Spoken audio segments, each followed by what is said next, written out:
Hello, my name is Dmytro Zakharov, and I present the paper called Cross-Database Liveness Detection: Insights from Comparative Biometric Analysis.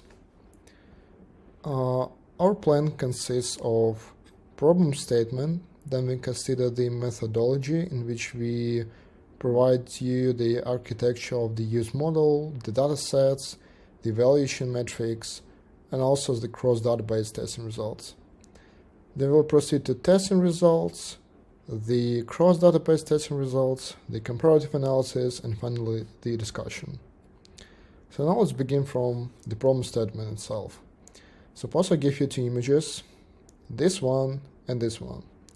The goal of the neural network is to predict whether the image is a fake one, in this case we call it an attack image, or a real one, in this case we call it bona fide. In this particular example, this image should be labeled to be bona fide, while this image to be an attack one. For that purpose, we use the following model architecture. That's the version 2.2. In the previous papers, we discussed why this architecture is effective, and we tried several different architectures, but this one provides us with the best results. Let's discuss some of the architectural design decisions. The first thing is that we use the leaky ReLU activation instead of a traditional ReLU. It is defined similarly to the traditional ReLU, but with one difference is that for negative axis, we have epsilon multiplied by x for some small epsilon. We decided to choose this function because for negative axis, when you use the traditional ReLU, we lose all the information, while if we use the leaky ReLU, we still have a really small yet non-zero gradient for negative axis, which still provides us with some information. Then we use residual connections to complicate the model and mitigate vanishing or exploding gradients. And also we use the dropout layers to basically prevent the overfitting of our model. Now let's consider the datasets we use. The first one is the custom silicon mask attack dataset, called CSMAT for short. This dataset consists of 14 different people wearing masks, basically silicone mask, as the name suggests. And there are two types of images: the real images and the images of people wearing masks. And we train our model on this dataset. Then we have the similar dataset, the 3D MAT. It also consists of, in this case, of 17 images, basically 17 different people who are also wearing masks. And the structure of this dataset is pretty similar to the previous one. Then we use the MS-as-POV dataset. This dataset is different from first two because it consists of printed images as shown on the left and of real images of people shown on the right, as an example. So essentially, this dataset consists of real images. Then these images were printed, not these images precisely, but different ones, printed and then shown on the screen. And this, for example, is the image of this person printed on the paper shown in front of the camera. The goal of our neural network is to predict that this person is a real one and this one is a fake one. Then the replay attack database, it's also similar to the previous one, with one exception that in this case we are not printing the images on the paper, but we use electronic devices which display the image. For example, on the right you see the real image, while the image on the left is probably recorded from the mobile phone or from the iPad, for instance, and then shown in front of the camera. And then we use our own dataset. We took some random videos from YouTube, for example, some interviews, we recorded the video and then cropped it into separate images and called them bona fide images because they are actual images recorded from the camera which were recording the real person. Then we attached a camera to the screen which also recorded the same videos, but in this case, since we are recording from the web camera, these images are not authentic and therefore considered to be the fake ones. This way we get a dataset consisting of two labels, the bona fide images cut directly from the recording of YouTube videos, and those which were recorded by the camera pointing on the screen.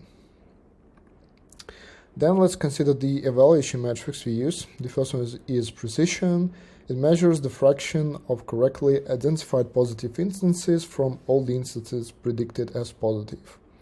For the bona fide class, for instance, it represents the accuracy of genuine identity recognitions, while for the attacker class, it indicates the accuracy with which fraudulent attempts are identified. The recall is the fraction of positive instances that were correctly identified from all actual positive instances. For example, for the attacker class, it implies that a vast majority of spoofing attacks are detected.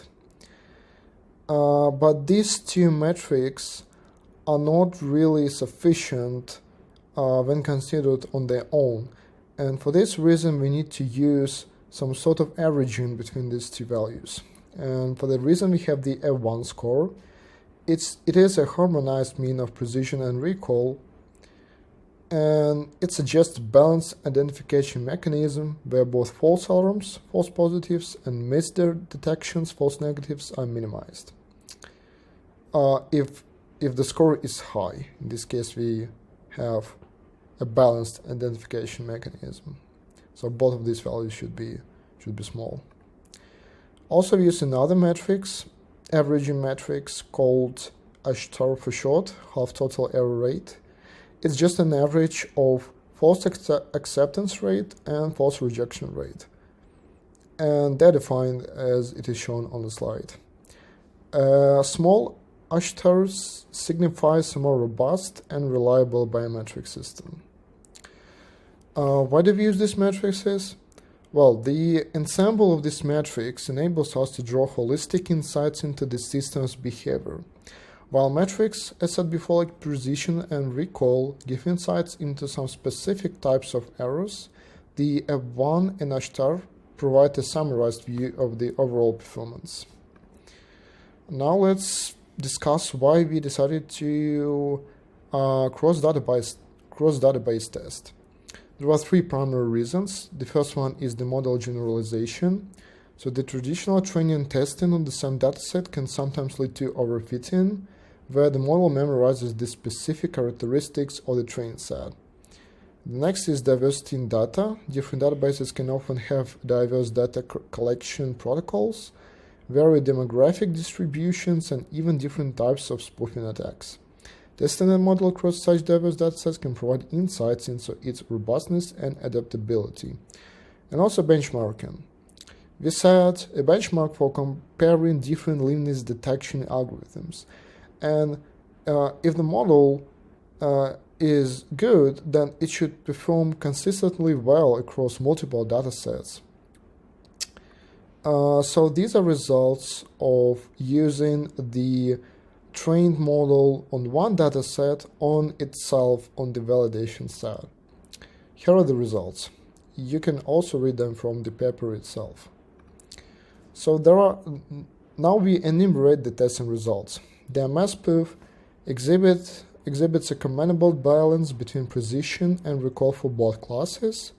This implies that the model not only makes accurate predictions but also captures most of the genuine and attack instances. However, there is a slight increase in the FAR, signifying a minor vulnerability to false acceptance. The 3D map, the model demonstrates impeccable performance across all metrics. It just has all ones for precisions and different matrices, so there are no errors whatsoever for this. dataset. Though optimistic, it's crucial to verify the authenticity of these results in real-world scenarios, not just on this dataset itself. The CSMAT dataset posed significant challenges. While the model identified bonafide instances with impeccable precision, it faltered with the attacker class. The substantial FRR indicates the model's inclination to classify many attacker instances incorrectly, which can be a significant security concern. The reasons can range from data variability, novel spoofing techniques, or distinct distribution not seen during training. The replay attack dataset, comparable to the MS spoof dataset in performance, the model shows a slight vulnerability in FAR, but excels in detecting attacker instances with high recall. And finally, the R dataset, it shows a balanced but slightly lowered performance with the largest FAR value among all datasets. The dataset's inherent diversity or the potential novelties it introduces can challenge the model, making it more cautious and sometimes erring on the side of false acceptance. What findings do we find? The variation in performance across datasets underscores the criticality of diverse data representation training robust liveness detection models. And our findings emphasize the importance of comprehensive evaluations and the necessity of cross-database testing. These are the cross-database testing results. Here you see in this column we specify which model we used, and in this column on which dataset we tested it. And these are our scores. The models on 3D Math exhibited the lowest star when tested on CSMAT because these two datasets are similar, and basically it underscores the similarity in distribution or potentially shared spoofing techniques. However, when tested on MS spoof, there was a rise in star suggesting the two datasets might have different data characteristics. On MS spoof, we have the highest star was observed when the MS spoof model was tested on 3D Math, suggesting possible disparities between the two datasets. Then on CSMAT, training on CSMAT and testing on MS spoof produced the highest star, suggesting that the CSMAT model might not generalize well to the MS spoof distribution. Conversely, it performed reasonably better on 3D Math, which may indicate some shared nuances between these datasets. On replay attack, surprisingly, this model, when tested on CSMAT, showcased one of the lowest star values. It indicates that despite the dataset's differences, the model captures some essential liveness characteristics that are generalizable. And now that said, the model generalized well across all datasets with relatively low star values. The lowest star was on the replay attack dataset. It suggests potential similarities in spoofing techniques or data distribution. So what findings do we find? Evaluating generalization capabilities. To quantify model's ability to generalize, we extend our analysis beyond mere performance metrics. We introduce scenarios encompassing unfamiliar data, assessing the model's predictive accuracy and consistency across diverse datasets. Inconsistency in cross-database performance. Remarkably, several models exhibiting high efficiency on their native datasets encountered significant challenges when subjected to data from external sources. This inconsistency is indicative of a common pitfall. Models, if overly tuned or biased towards specific dataset characteristics, may fail to maintain performance parity across broader biometric variations. Implications for model training strategies. The evident fluctuations in performance across different databases underscore the imperative of incorporating diverse, multifaceted datasets into the training phase. This diversity safeguards against overfitting and cultivates a more holistic, adaptable model. And finally, the strengthening liveness detection systems. Our findings advocate for a paradigm shift in developing liveness detection models. Moving forward, emphasis should be placed on constructing datasets with comprehensive real-world variabilities and on devising testing protocols that simulate diverse adversarial conditions. Here's the comparative star results to another papers which we enumerate below. So what insights do we gain? Within database results, when training and testing the same dataset, our model achieved impressive star scores, especially for the 3D math. This parallels with the results from this paper, where there was also a star score of 0.0. However, our model slightly outperformed the strategy from 10 on the replay attack dataset, achieving a star of 0.045 against some range specified in this paper. Cross-database results. In cross-database scenarios where the model is trained on one dataset and tested on another, our model demonstrated competitive, if not superior, results. Particularly for training on replay attack and testing on 3D math, our model's star of 0.125 closely trailed the performance of the CNN strategy from 11, but notably outperformed the strategy of 10 for analogous cross-database settings. Generalizability. A close analysis of cross-database stars elucidates that our model offers commendable generalizability across diverse datasets. This is especially evident when comparing our results to those of 10 and 11, where our approach consistently performs on par or surpasses the reported outcomes, particularly in cases where training testing datasets were diverse. And finally, the novelty of our approach. The performance of our model, especially in cross-database scenarios, underscores the robustness and generalizability ingrained in our method. In comparison to state-of-the-art, both the traditional convolutional neural networks and the FSN combined with SEPL-C have been recognized as benchmark methods in liveness detection. Our model's ability to produce competitive results in direct juxtaposition with these techniques is testament to its efficacy. What implications do we have? The model generalizability, the metric significance, and impact of diverse data. So what are limitations of our research and method proposed? The first one is data constraints. We were bound by the datasets available. While our datasets are comprehensive, they may not capture all possible presentation type instruments or scenarios. The computational resources. Basically, we do not optimize and do not target to optimize our neural network for deployment. For that reason, it is unclear whether this particular convolutional neural network can be used on embedded devices, although it definitely has a potential since the number of parameters in the neural network is close to 4 million, which is still a manageable size for embedded device systems.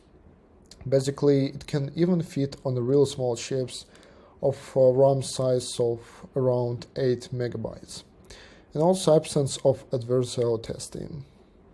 So future directions, which can be implied based on this research, are 3 following points.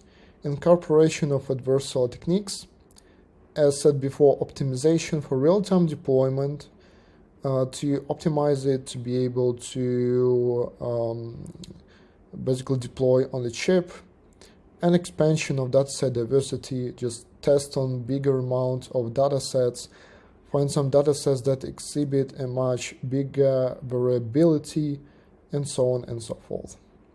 Thanks for your attention.